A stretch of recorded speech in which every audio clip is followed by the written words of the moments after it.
Gəncədə zəhərlənmə olub. No Comment Azın Qərb bürosunun məlumatına görə 8 nəfər dönərdən zəhərlənmə ilə xəstəxanaya çatdırılıb. Onlara yardım edilib, hazırda vəziyyətlərinin kafi olduğu bildirilir.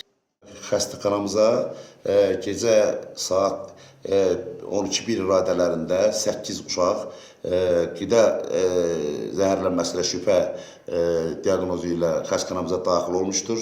Xəstəxanamızda daxil olan xəstələrin vəziyyəti daxil olarkən nisbətən orta axır qiymətləndirilmiş, lazımı tibbi yardımlar, müayinələr aparılmış, lazımi tibbi müdaxilədən sonra xəstələrin vəziyyəti yaxşılaşmış və kafi vəziyyətdə evlərinə yazılmışdır.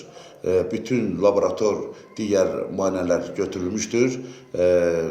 Xəstələrin başlanma səbəbini aidiyyatı dövlət orqanlarına məruz olunmuş və tədqiqatlar davam olunur.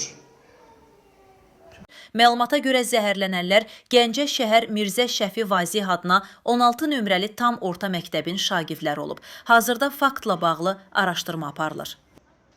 Dünyaki gün ərzində götürsək 120 dənə dönər satmışdır. Ondan da bu 16 nömrəli məktəbin şagirdləri gəlib alıb gediblər. 2 dənə şagird yaxınlaşıb 30 dənə dönər götürüb. 30 dənə dönər götürüb. Bundan da 8 nəfərində deyir nəsə halı pisləşmə olub.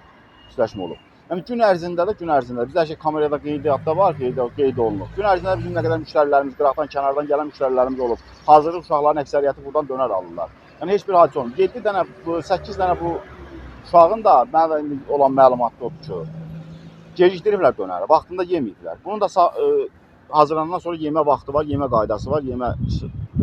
Yəni eləsi olub ki, yarısını yeyib, yarısını aparıb evə qardaşına